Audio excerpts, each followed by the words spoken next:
UK के Norfolk के दलदली इलाकों में एक छोटा सा गांव है, मार्स्टन हॉलो। एक ऐसा गांव जहां लोग रात होते ही दरवाज़ों और खिड़कियों पर ताले लगा देते हैं, क्योंकि कहा जाता है कि जब रात गहरी और हवा थमी हुई हो तो एक बूढ़ी औरत की ग्रेसी परछाई खिड़कियों पर दस्तक देती है और जो उसके नॉक का जवाब दे देता है वो अगली सुबह कभी नहीं मिलता। आज की कहानी एक ऐसे ही यात्री की है जिसने इस चेतावनी को मजाक समझ लिया और फिर उसकी ज़िंदगी एक रात में ही बदल गई। ये है the grey window of Norfolk, UK यानी कि यूनाइटेड किंगडम की एक सच्ची घटना मानी जाने वाली, दिल को दहला देने वाली हॉरर कहानी। अगर आप अकेले बैठे हैं तो लाइट ऑन कर लें।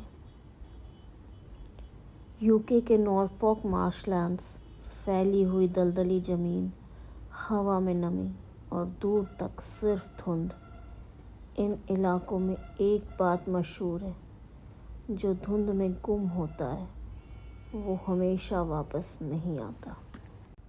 और इन्हीं बादलों के बीच बसा एक छोटा सा, लगभग भूला हुआ गांव, मार्स्टन हॉलो, जिसके बारे में वहाँ के लोग कहते हैं यहाँ रात को सिर्फ जिंदा लोग ही नहीं चलते।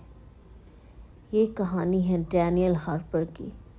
2019 में लंदन से आया एक लड़का जिसे लगा कि वो कुछ दिन शांत वातावरण में बिताएगा, पर उसे नहीं पता था कि वो ऐसी जगह पहुंच चुका है जहां शांति नहीं, खामोशी मौत की तरह मंडराती है। डैनियल जब ट्रेन से उतरकर गांव की तरफ बढ़ रहा था, रास्ता धीरे धीरे वीरान होता जा रहा था। पेड़ों से टपकती नमी, हवा में मिट्टी और सड़ी हुई सी गंध। ऐसा लगता था जैसे कोई अनदेखी चीज़ लगातार उसकी गर्दन के पीछे सांस ले रही है। गांव में पहुंचते ही उसे सबसे अजीब चीज़ जो दिखी, हर घर की खिड़कियां मोटे लकड़ी के शटर से ढकी हुई थी। कुछ ने तो बाहर से लोहे की करकट चढ़ा रखी थी।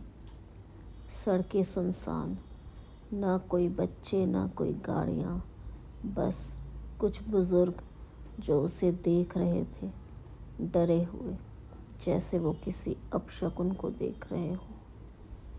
एयरबीएनबी की ओनर मिसेस एलिज़ा कांपती आवाज़ में बोली, बेटा, अगर रात को कोई नॉक करे तो जवाब मत देना।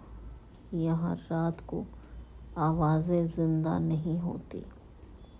डैनियल हंस पड़ा, लेकिन उसकी हंसी के जवाब में वो औरत हल्की कांप गई।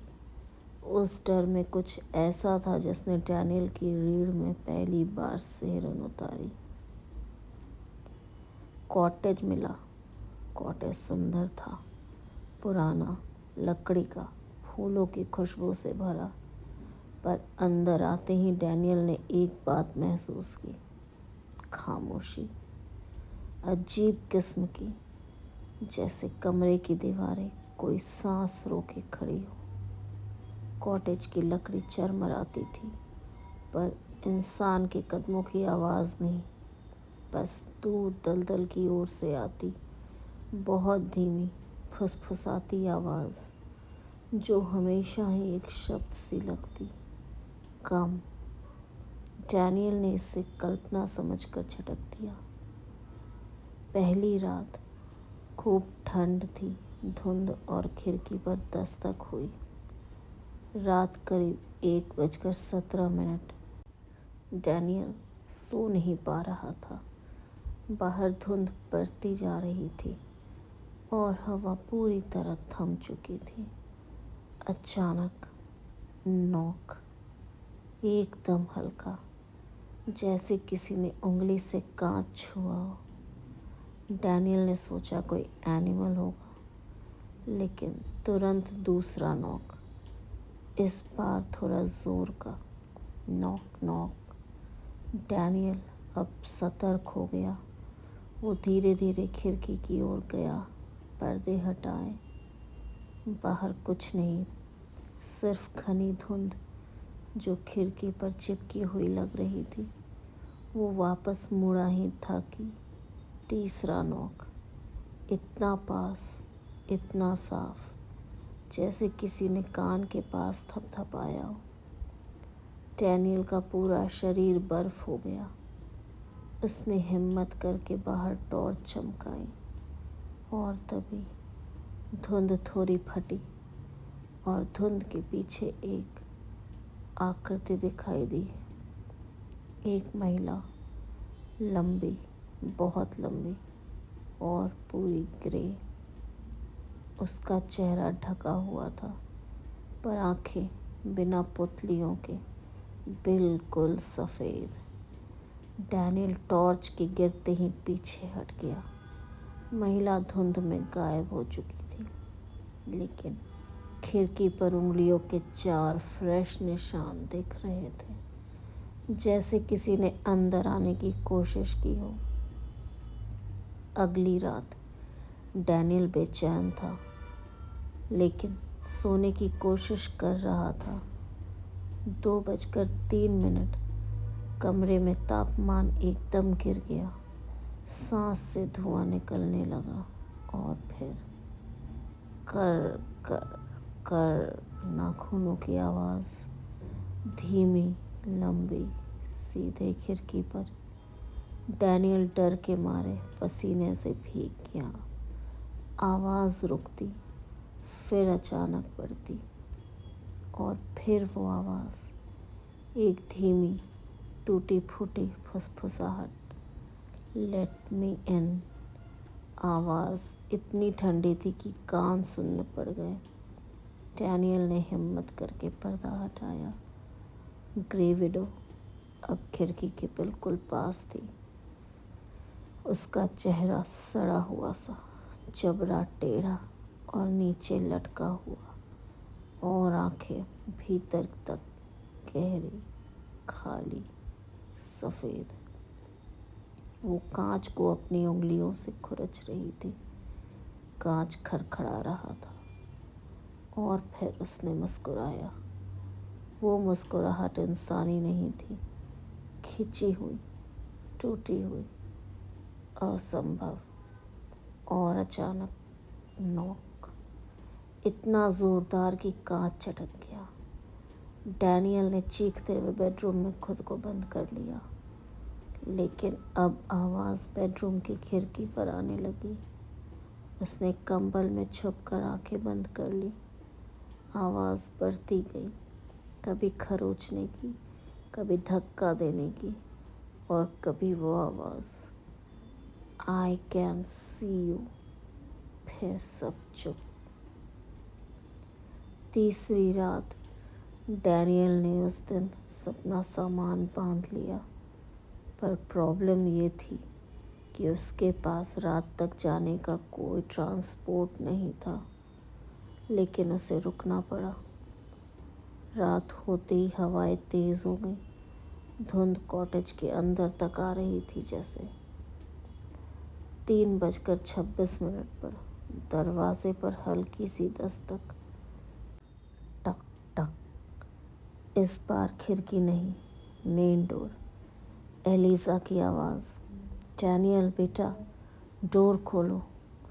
डैनियल को राहत हुई, पर तभी वही आवाज़ दोहराई गई, उतनी ही जेंटल, उतनी ही मिलती जुलती, पर एक फ़र्क था।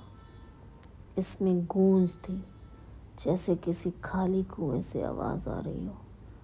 डैनियल ने पीप होल से देखा और उसकी चीख निकल गई। दरवाजे के बाहर एलिज़ा जैसे कपड़े पहने एक ग्रे आकृति खड़ी थी।